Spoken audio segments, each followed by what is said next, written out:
Hello everyone. चलिए जी, आगे पढ़ते हैं। Indian Contract act. Last class में हमने इंट्रोडक्शन पढ़ा था कि हम कैसे इंडियन कॉन्ट्रैक्ट एक्ट को ब्रेक करके पढ़ेंगे, क्या इसका स्कोप है, कैसे प्रिएम्बल को हम डिफाइन करते हैं, क्या मतलब है इनैक्टमेंट डेट, एनफोर्समेंट डेट, क्या चीज़ें इसमें कवर होती हैं, क्या चीज़ें इसमें कवर नहीं होती हैं। फिर हमने शुरू किया था interpretation clause, that is section 2। Usually ये डेफिनेशन क्लॉज होता है किसी भी एक्ट का, ही हमने देखा था last time.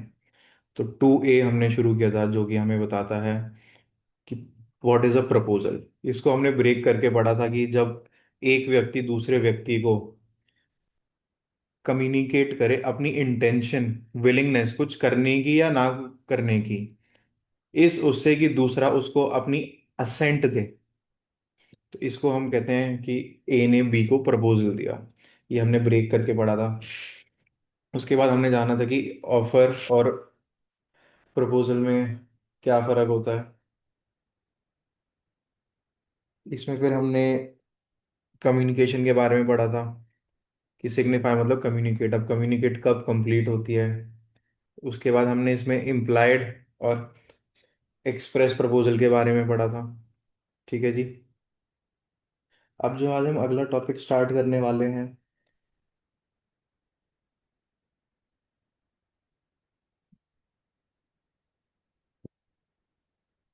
That is related to communication. क्योंकि हमने इसमें जब कम्युनिकेशन पढ़ा था तो हमने ये देखा था that communication should be complete. ठीक है जी। सेक्शन 3 में हमने देखा था the communication of proposal are deemed to be made by any act or omission of the party proposing by which he intends to communicate such proposal। ठीक है। अब हमारा इसमें एक एसेंशियल है that communication needs to be complete. तो ये वाला टॉपिक आइए समझते हैं। एक बहुत इंपॉर्टेंट केस लॉ है इसमें।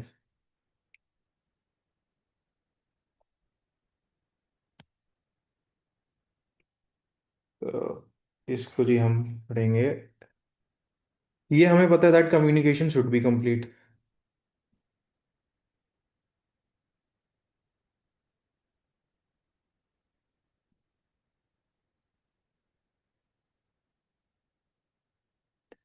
अब कम्युनिकेशन किन किन एस्पेक्ट्स में कंप्लीट होनी चाहिए, ये हमने सेक्शन 3 में देखा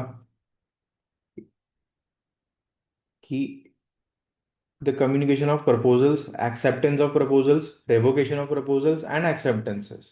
बट अब हम अभी खाली कम्युनिकेशन ऑफ प्रपोजल्स की बात कर रहे हैं। तो हम communication should be complete in respect of proposals. ठीक है जी। प्रपोजल्स क्या होता है हमने देख लिया। अब if the communication is incomplete, in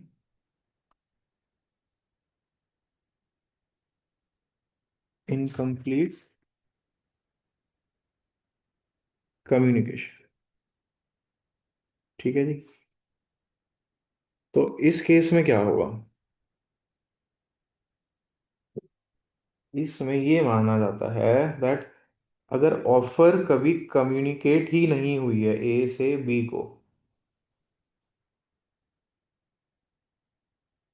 communication कभी हुआ ही नहीं है, then it will not result in valid proposal. ठीक है जी। जब हमारा प्रपोजल ही वैलिड नहीं है तो उस पे एक्सेप्टेंस आए ना आए वो देखने वाली बात लगेगी। ठीक है। अब ये चीज हमें कहाँ से पता चलती है जी। इसका एक बहुत बढ़िया लैंडमार्क जजमेंट है जिसका नाम है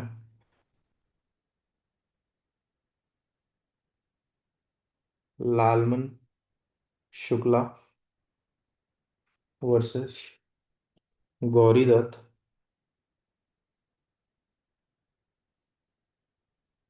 1912, इलाहाबाद हाई कोर्ट। ठीक है जी।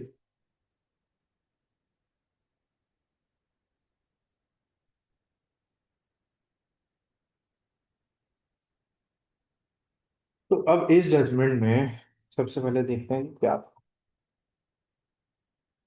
ये जजमेंट में जो हमारे डिफेंडेंट है, इन्होंने एक जनरल ऑफर मार्केट में छोड़ी। अब वो जनरल ऑफर क्या थी? वो ये थी कि जो भी उसके खोए हुए मिसिंग नेफ्यू को ढूंढेगा, उसे ये बंदा रिवॉर्ड के रूप में 500 रुपये देगा। ठीक है जी। अब हमारे डिफेंडेंट का जो सर्वेंट था, he was unaware of this offer, कि मार्केट में ऐसी कोई जनरल ऑफर भी चल रही है। और उसने जो है डिफेंडेंट का नेफ्यू ढूंढ लिया,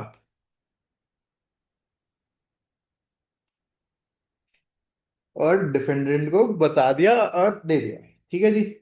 उसके बाद लेटर जब सर्वेंट को पता चलता है कि इस पे तो एक जनरल ऑफर थी खड़ी हुई, तो वो वापस से जाता है डिफेंडेंट के पास और कहता है कि जी वेयर इज माई रिवॉर्ड। तो इस केस में डिफेंडेंट हमारा रिवॉर्ड देने से मना कर देता है। Then this matter reaches court. अब कोर्ट की इस पे ये फाइंडिंग है that in this case the plaintiff मतलब servant is not entitled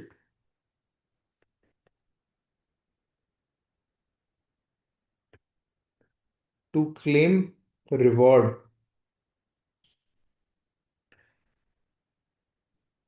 as the offer was never communicated to him। ठीक है जी।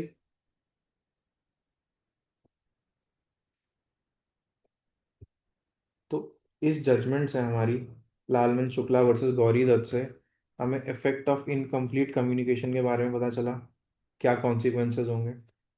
All right.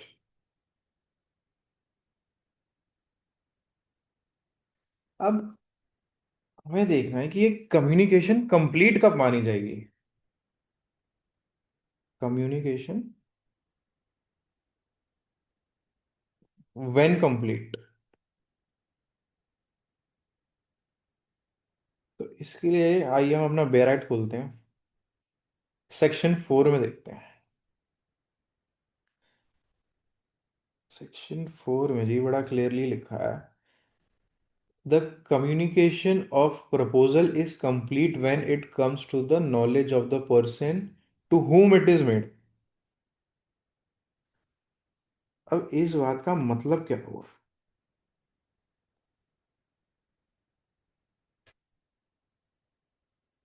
है ना जी।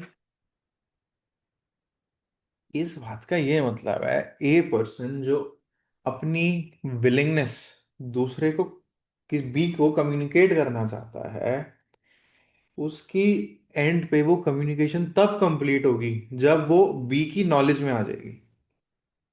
ठीक है जी। अब ये हमने देखा।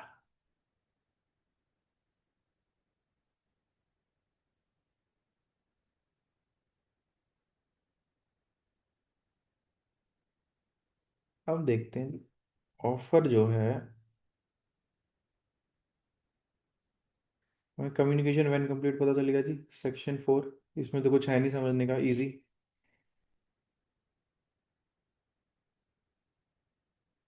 अब हम देखते हैं जी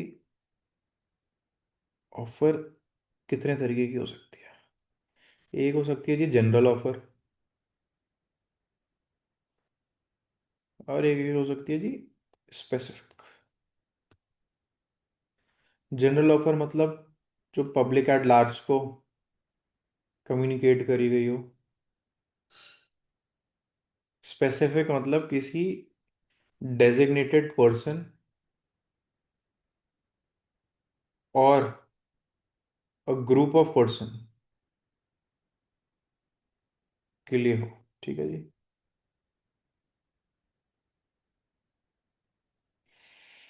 अब इस कंसेप्ट को समझने के लिए एक लैंडमार्क जजमेंट है फॉरेन कोर्ट की, जिसका नाम है कार्लिल वर्सेस कार्बोलिक स्मोकहोल कंपनी 1893। अब इस जजमेंट से हमें क्या पता चलता है जी? पहला, कि प्रपोजल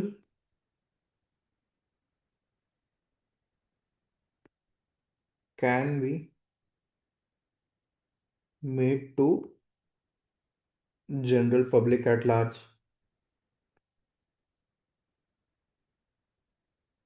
ठीक है जी, आप लिखते रहिएगा मेरे साथ साथ, नोट्स आपके काम आएंगे बाद में।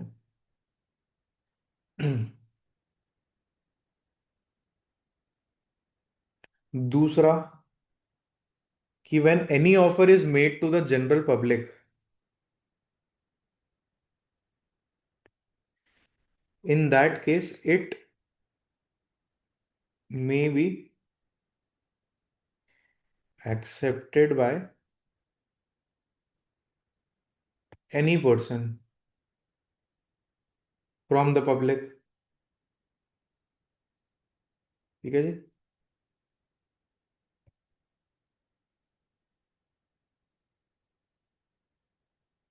Third, most important,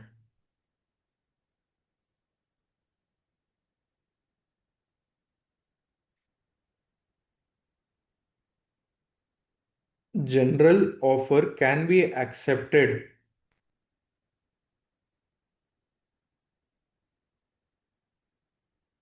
bye two veg.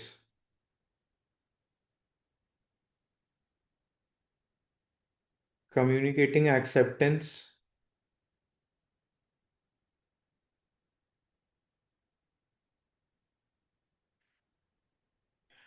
और by fulfilling the conditions of the proposer.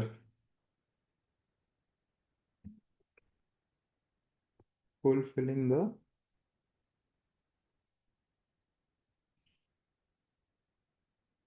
Of the proposer.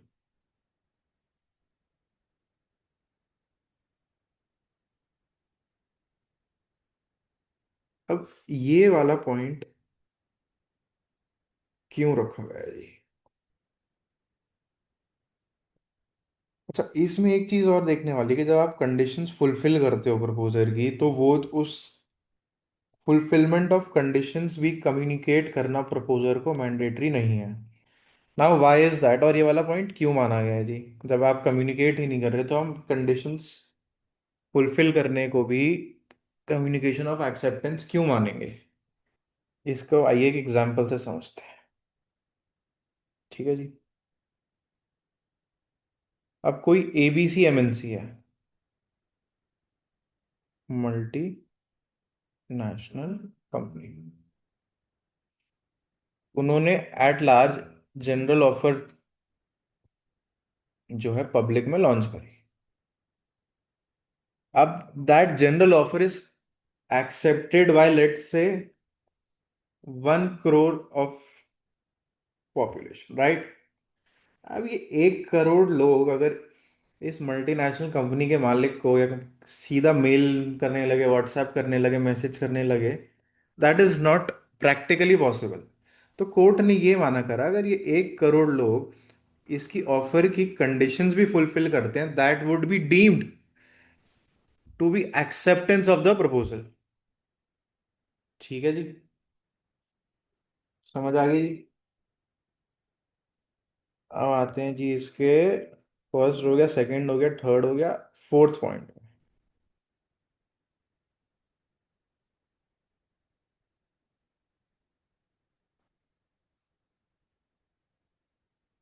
और इसमें ये माना गया, एक ऑब्जर्वेशन कोर्ट में इसने ये दी, कि हम ऑफर में और इनविटेशन टू ऑफर में कैसे डिफरेंशिएट करेंगे?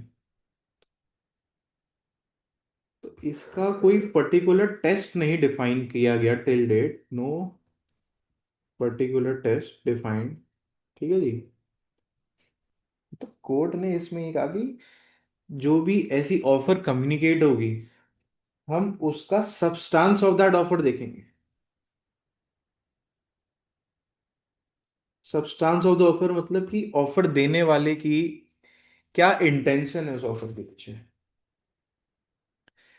तो if the intention is to receive the assent of the other, then it will be offer.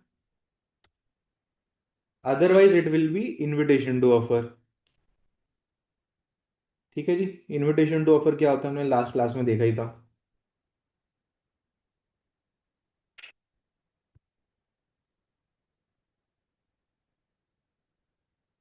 ठीक है। तो अब हमने पिछली क्लास में जो देखा सारा और अभी हमने पढ़ा, this all was to make you understand section 2A, proposal. आते हैं जी हम अपनी बेयर एक्ट पे। तो हमने देखा when one person signifies to another his willingness to do. ठीक है जी। अब विलिंगनेस मतलब इच्छा कुछ करने की, और इस willingness, this willingness should be something that he is capable of doing. अगर कुछ वो अपनी ऐसी विलिंगनेस दर्शा रहा है जिसको केपेबल ही नहीं है करने के लिए, it is impossible for him to do that, then it would be deemed to be an invalid proposal. और उस बेस पे यदि कोई कॉन्ट्रैक्ट बनता है तो that would be void ab initio under section 56 of the Indian Contract act. अब section 56 क्या कहता है जी, आपको दिखा देते हैं एक पासिंग रेफरेंस में।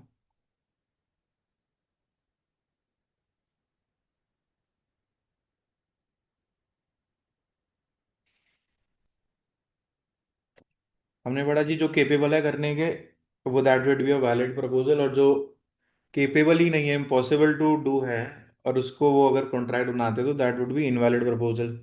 ठीक है जी। तो इसके लिए देखो जी, agreements to do impossible act, an agreement to do an impossible act in itself is void। ठीक है जी। समझ लिया हमने सेक्शन 56। पासिंग रेफरेंस में देखना है इसको, बाद में इन डिटेल देखेंगे जब यहाँ पे आएंगे। आइए अपना सेक्शन 2A पे वापस आते हैं, प्रपोजल।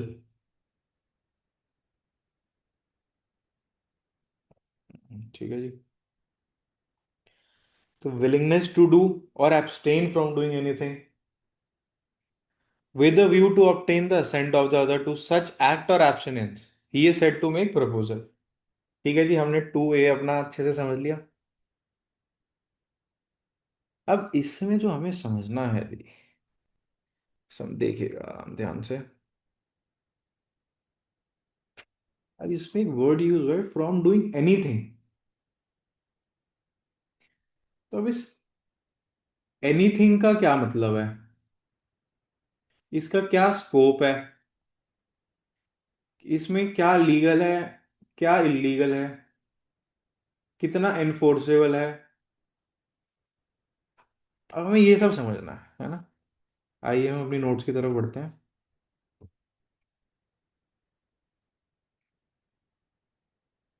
तुम सेक्शन 2A में देख रहे थे what is the meaning of anything.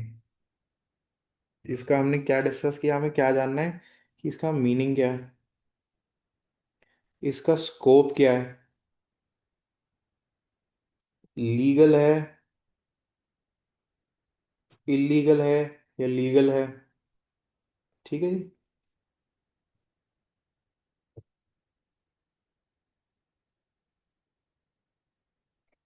तो as per the interpretation of this anything, तो this anything means anything which is lawful,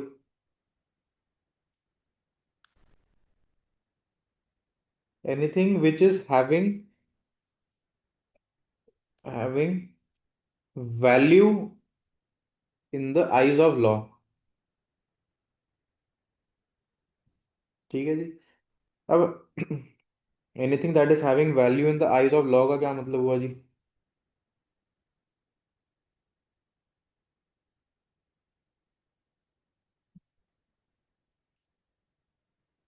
आइए इसको एग्जाम्पल से समझते हैं। अब मैं कहता हूँ जी, हम ऐसा कोई कॉन्ट्रैक्ट करते हैं कि आप मुझे एक्स अमाउंट ऑफ मनी दो और मैं आपको गुड विशेस देता हूँ उसके बदले। So that good wishes doesn't have any value in the eyes of law. तो उस उसके बेस पे उसका कंसिडरेशन नहीं मान सकते वन साइड से कि आपका उस बेस पे कॉन्ट्रैक्ट कर लो। कि लोग आप पंडित जी के पास जाओ, पंडित जी से कॉन्ट्रैक्ट करो, जी पंडित जी मैं आपको इतनी, आपको मैं इतना अमाउंट दे रहा हूँ, आप मेरे लिए ये प्रे करो, आप मुझे ये विशेष दो, मुझे आप ये आशीर्वाद दो। तो वो जो आशीर्वाद है, वो सोच, वो उनकी दुआ, that doesn't have any value in the eyes of the law. ठीक है जी। आगे बढ़ते हैं।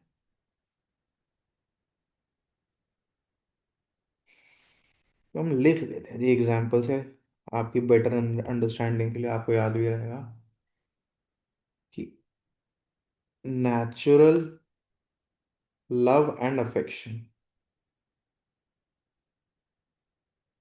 लक, थिंकिंग, किसी के लिए कुछ सोचना अच्छा बुरा, these things does not have value in the eyes of law.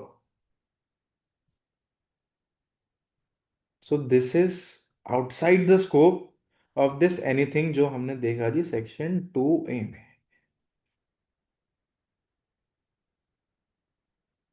ठीक है, तो इसके रिलेशन में, इन चीजों के रिलेशन में किसी भी तरीके का प्रपोजल नहीं हो सकता, और जब प्रपोजल ही नहीं हो सकता तो कॉन्ट्रैक्ट किया हुआ, जब आपकी बेस ही गलत है। ठीक है जी।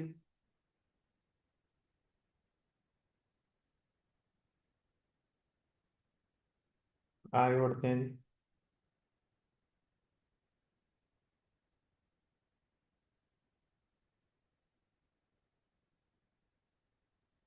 अब हमने लास्ट क्लास में हमारा एक, मैंने आपको सोचा था एक जजमेंट बताऊंगा, 1 मिनट का टॉपिक कवर कर लेते हैं। हमने लास्ट क्लास में पढ़ा था इनविटेशन टू ऑफर।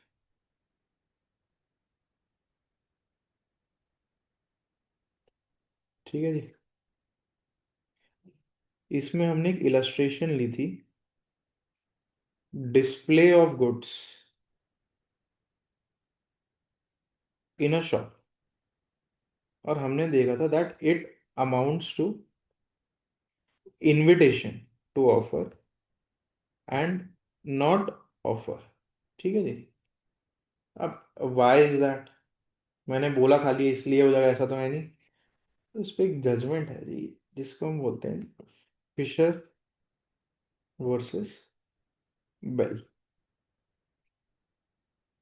अब इस जजमेंट में ये कहा गया दैट, ये ऑब्जर्वेशन थी कोर्ट ने, that display of goods is equivalent to the to giving information of goods only and does not amount to offer।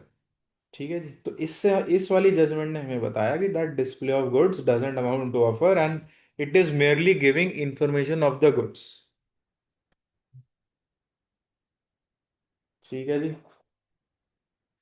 अब इसी के साथ हमने अपना ऑफ प्रपोजल का टॉपिक कंप्लीट कर लिया है।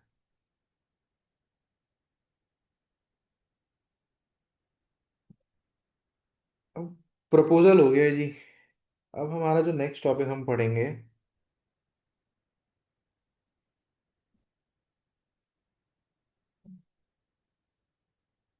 That is revocation of proposal.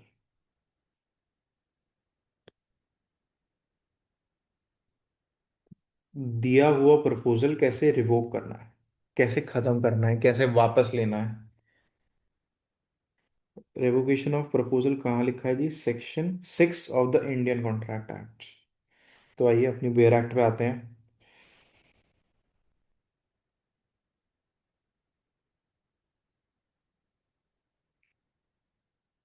तो रेवोकेशन हाउ मेड,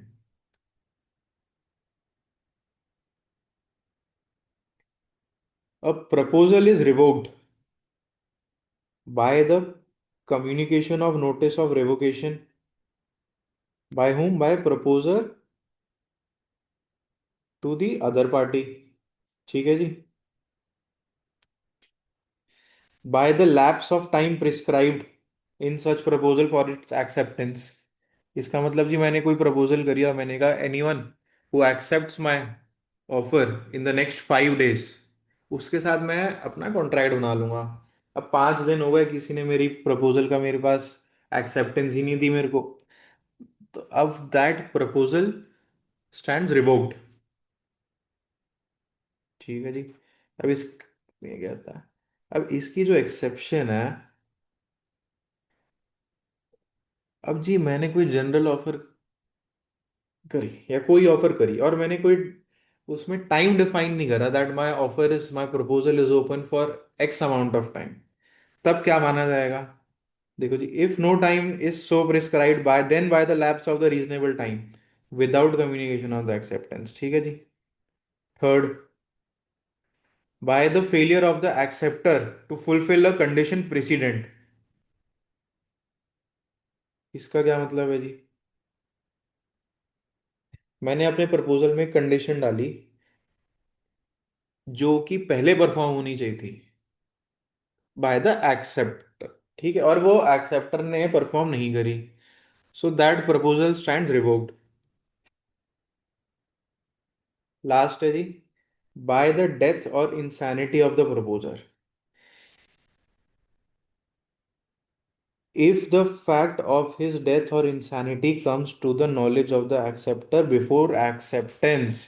ठीक है जी। अब इसको हम बाद में कवर करेंगे, इसको हम बाद में कवर करेंगे, कंप्लीशन ऑफ कम्युनिकेशन में। ठीक है जी। मोटा मोटा हमें समझ आ गया कि हम रिवोकेशन कैसे खत्म हो सकती है।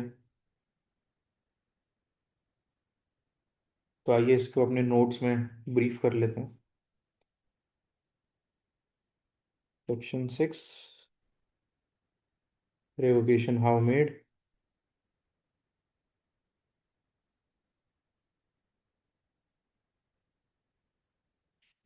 4 तरीके से, बाय गिविंग नोटिस। नोटिस कौन देगा? प्रपोजर देगा। किसको देगा? जिसको प्रपोजल दिया गया था। By lapse of time. Third, by breach of condition president.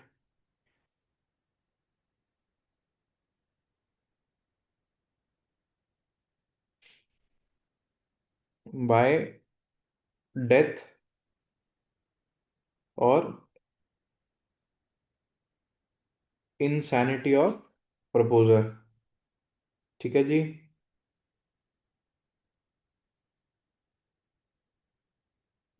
तो आइए अब एक एक करके इन टॉपिक्स को लेते हैं और खत्म करते हैं।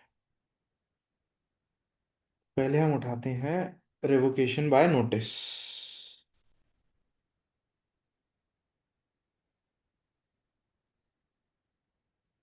तो सेक्शन 6 हमें कहता है that notice of revocation of the proposal can be made only by the proposer. तो हमने इसमें इंपॉर्टेंट क्या देखा कि रेवोकेशन का नोटिस कौन दे सकता है? Only proposer. प्रपोजर कौन होता है? जो प्रपोजल देता है। तो as the proposal is of the proposer, therefore he has the right to get it revoked. However, अब इसका एक्सेप्शन क्या है जी?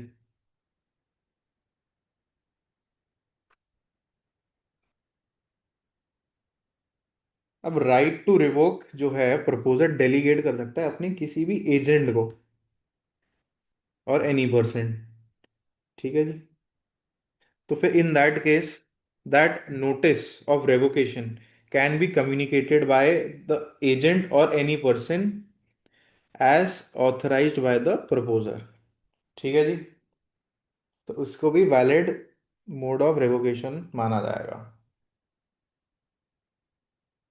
अब ये जो नोटिस है इसकी कम्युनिकेशन कंप्लीट होनी चाहिए अदर पार्टी को, जिसको प्रपोजल दिया गया था।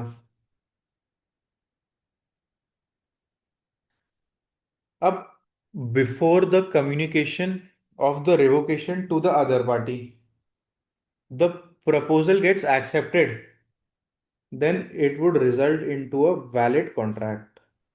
ठीक है जी। तो अब मैंने क्या कहा है जी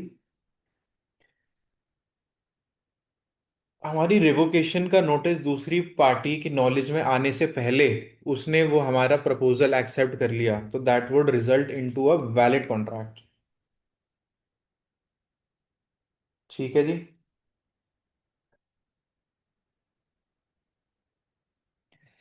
अब जी, हमने अब एक एग्जाम्पल से टॉपिक समझते हैं जी, एक चीज समझते हैं इसी में।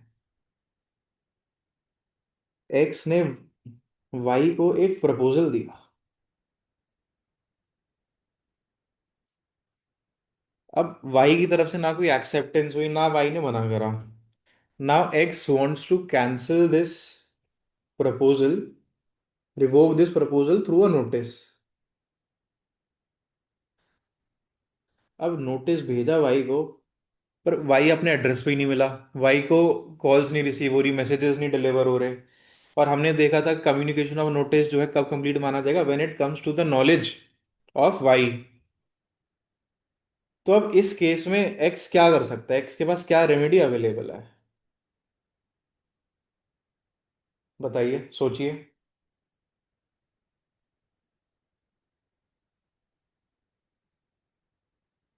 तो इस केस में एक्स कैन रिवोक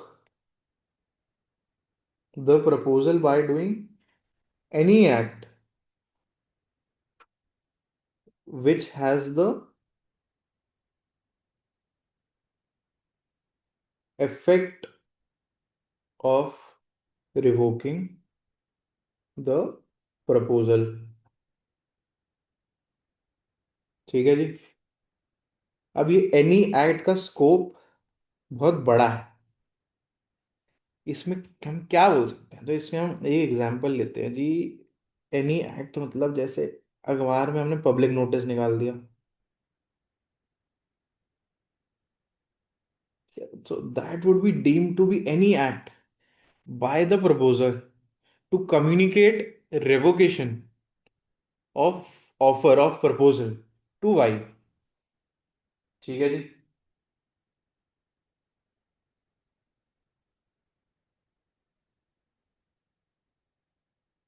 अब हमने प्रपोजल में जो जो कम्युनिकेशन के एसेंशियल्स पढ़े, वही हम रेवोकेशन में भी कवर करेंगे। अब हमने उसमें पढ़ा that proposal should be by intended way, तो अब इसमें जो रेवोकेशन है that should also be by intended way. Intended way का मतलब क्या है जी? इच्छा अनुसार।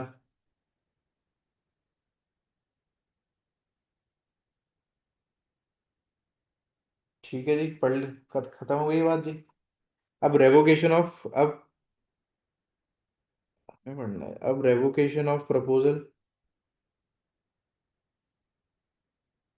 When complete.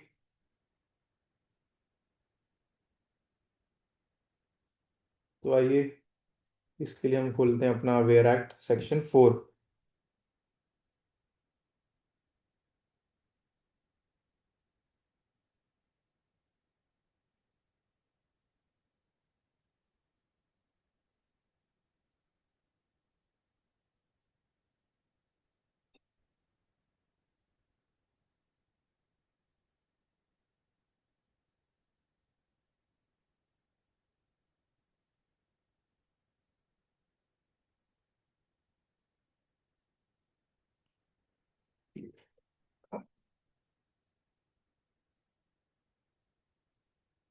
The communication of revocation is complete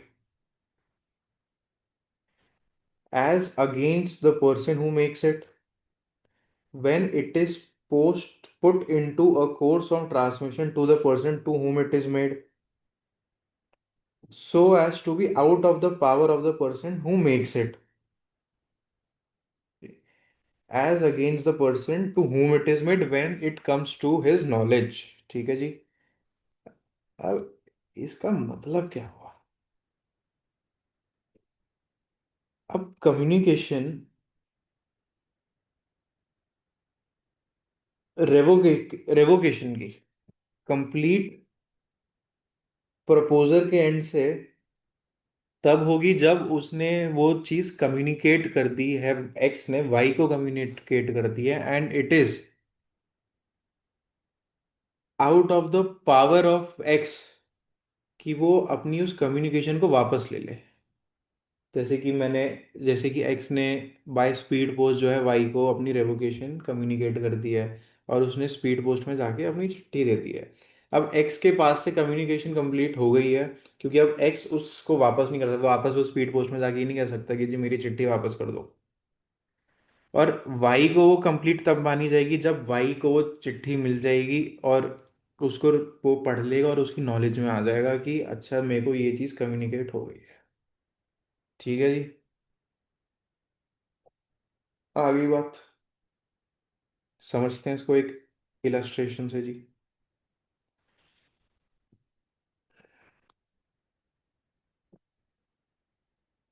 illustration. Law में कोई भी प्रोविजन आपको समझना है ना, सबसे बेस्ट तरीका है कि जी पहले उसको ब्रेक करके पढ़ लो पार्ट्स में। दूसरा तरीका है उसको, उसके इलस्ट्रेशन आप अपने दिमाग में खुद बनाओ, तो आपको प्रोविजन बहुत अच्छे से समझ आ जाएगा। तो हम इलस्ट्रेशन अभी देख रहे थे, revocation of proposal when complete. ठीक है जी। ये अब ए ने बी को एक प्रपोजल दिया,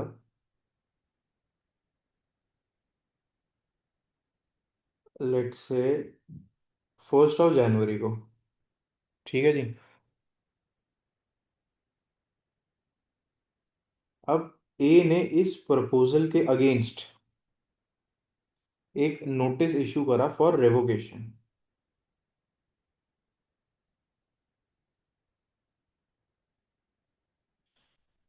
जो कि बी को रिसीव हुआ, लेट्स से 4 जनवरी को। अब ये रिसीव होने से पहले, लेट्स से 2 जनवरी को, बी ने इसका ये वाला जो प्रपोजल है ये एक्सेप्ट कर लिया।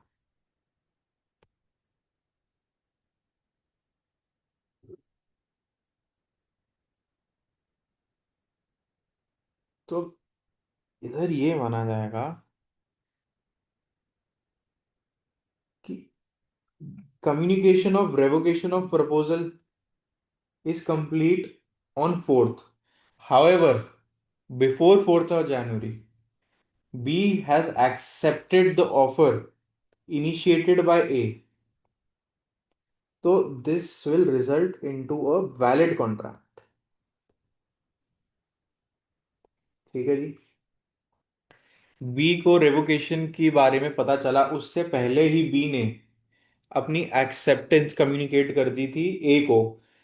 Now we are not concern कि वो एक्सेप्टेंस जो है बी ने ए को रिसीव हुई नहीं हुई, बट बी ने अपने पास से वो एक्सेप्टेंस जो है दे दी थी, चाहे अब वो ए को 5 दिन बाद रिसीव हो, but be accepted the offer before receiving the communication of revocation of offer. ठीक है जी। क्लियर हो गया जी। अब आइए ये टाइम लाइंस को बड़े ध्यान से समझते हैं, बहुत इंपॉर्टेंट है, कभी कभी काम आ सकती है जी कमर्शियल कोर्ट्स में, है ना जी। तो सबसे पहले एक सिचुएशन लेते हैं, टाइमलाइन ड्रॉ।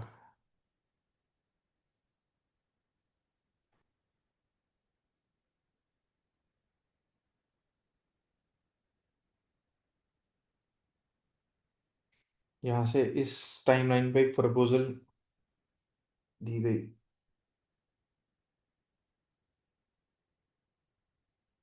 ठीक है जी।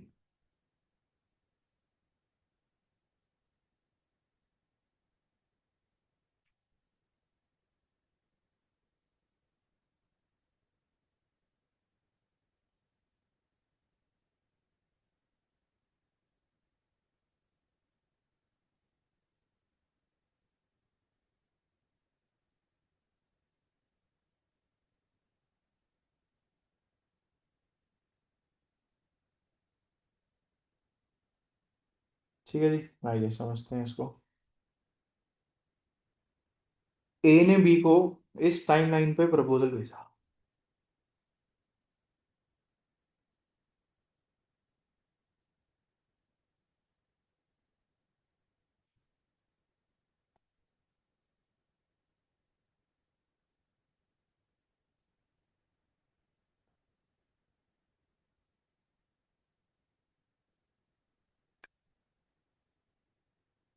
और प्रपोजल भेजने के बाद इस टाइमलाइन पे रेवोकेशन ऑफ प्रपोजल ए ने बी को भेज दिया, जो कि that comes into the knowledge of B at this point. Since this revocation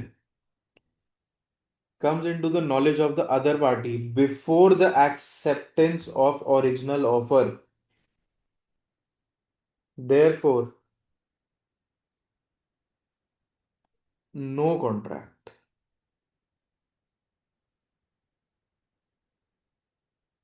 Why no contract?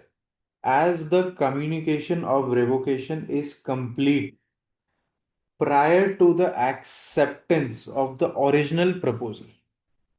Hence, the proposal stands revoked. This will result into no contract. ठीक है जी। आइए एक सेकेंड टाइमलाइन बनाते हैं।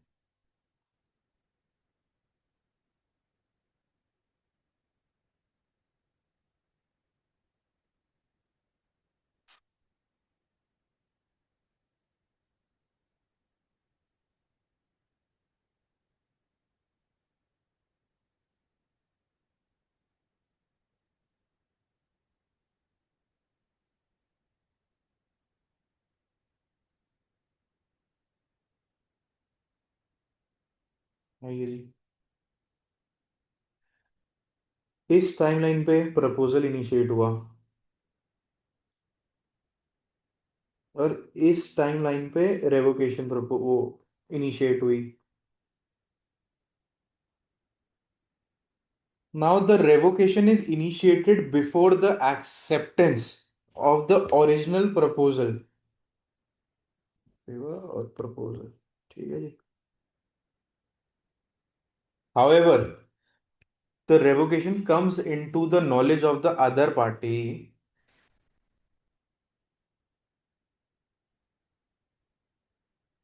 After the acceptance. ठीक है जी। तो this will result into a valid contract. Why? Because proposal तो हमारी यहाँ रिवोक मानी जाएगी, बट इस रेवोकेशन से पहले हमारी ओरिजिनल ऑफर की एक्सेप्टेंस हो गई। ठीक है जी। आइए अब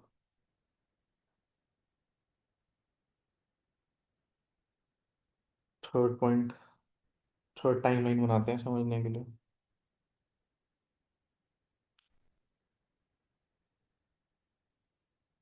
यहाँ से इस टाइमलाइन पे हमारा प्रपोजल इनिशिएट हुआ, यहाँ हमें इंस्टेंट एक्सेप्टेंस भी मिल गई। ठीक है जी।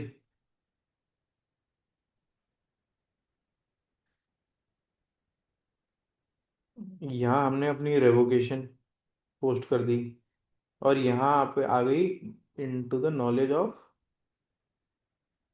Other party.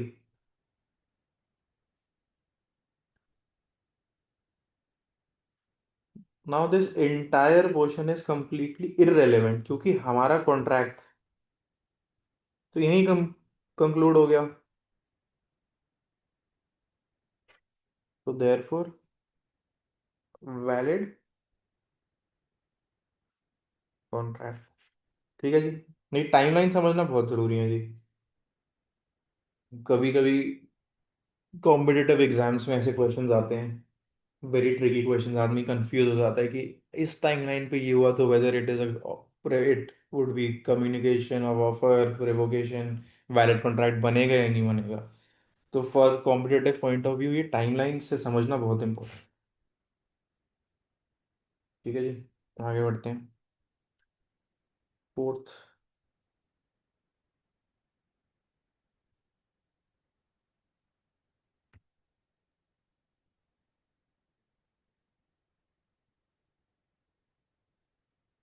यहाँ से इस टाइमलाइन पे प्रपोजल इनिशिएट हुआ,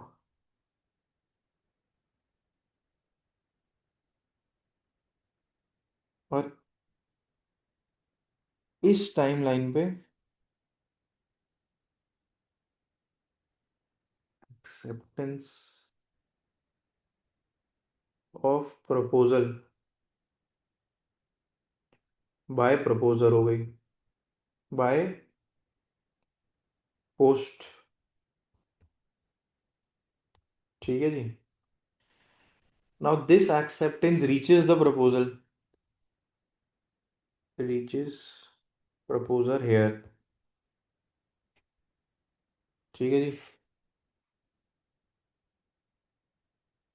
बट इस यहाँ इस उसमें हमने बाय पोस्ट अपनी रेवोकेशन इनिशिएट कर दी, that reaches here before the acceptance of the original proposal. यहाँ पे आ गई नॉलेज में।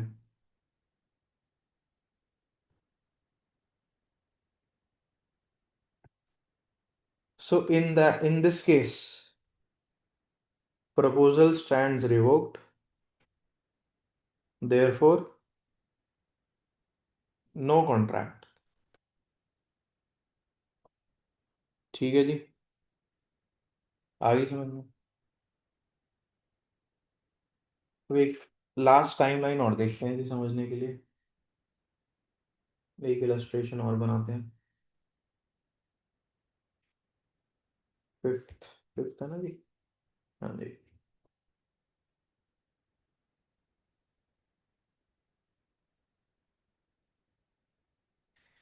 इस टाइमलाइन पे हमने प्रपोजल दिया,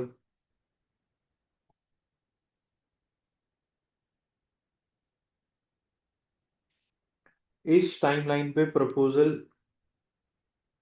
की एक्सेप्टेंस दी गई बाय पोस्ट, और इस टाइमलाइन पे एक्सेप्टेंस रीचेस द प्रपोजर। ठीक है जी। अब यहां इस टाइमलाइन पे बाय पोस्ट रेवोकेशन कम्युनिकेट करी गई, that comes into the knowledge of the other party here. अब क्या होगा जी, बताइए।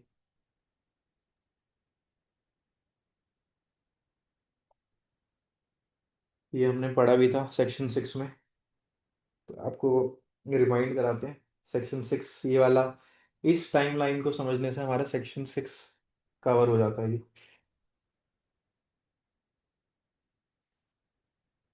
हमने पढ़ा था section 6 that communication of revocation is complete against the proposer. आइए आपको सेक्शन से खोल के दिखाई देते हैं। सेक्शन 4, सॉरी सॉरी, सेक्शन 6 नहीं जी, section 4। The communication of a revocation is complete as against the person who makes it when it comes into the course of transmission to the person to whom it is made, so as to be out of power of the person who makes it, as against the person to whom it is made when it comes to his knowledge। ठीक है जी। अब इस timeline से समझते हैं, ये बार बार ऊपर क्यों चला जाता है। हाँ जी। हम इसमें समझ, ए ने बी को ऑफर दी, ठीक है जी, हम यही चलते हुए जा रहे हैं, ए और बी। ए ने बी को ऑफर दी, फिर ए ने रेवोकेशन भी दे दी। अब this communication of revocation against A is complete when this communication is beyond the control of A, कि ए अब उसे वापस ले, although it may or may not have reached B, and now against B when this communication comes into the knowledge of B. ठीक है जी। तो अब इस इलस्ट्रेशन से हमें यह समझ आता है, प्रपोजल हमारा यहां जाके हो गया एक्सेप्ट, उस एक्सेप्टेंस से पहले ही मैंने बाय पोस्ट रेवोकेशन कर दी, but before that revocation can come into the knowledge of the other party that was accepted by B, इस पॉइंट पे। तो अब एज अगेंस्ट द प्रपोजर जो हम कह रहे थे कि इट इज बियॉन्ड कि वो वापस ले सके, जब यहां से प्रपोजर ने पोस्ट कर दी अपनी कम्युनिकेशन ऑफ रेवोकेशन, तो it is beyond the powers of A कि वो अपनी कम्युनिकेशन वापस ले सके, तो it is complete as against A. अब now here it comes into the knowledge of B, तो at this point the communication of revocation is complete as against B when it comes to the knowledge of B. However, in this case, when the knowledge of revocation is received by B, before that, he has already given acceptance of the original offer. Therefore, proposal stands accepted. Therefore, valid contract. ठीक है जी, आ गई बात समझ में? तो हमारा एक essential complete होता है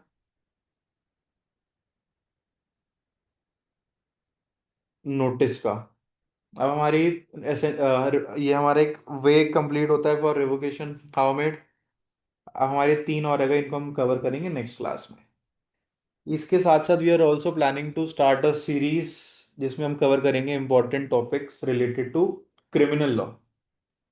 ठीक है जी, तो मिलते हैं नेक्स्ट क्लास में। Thank you.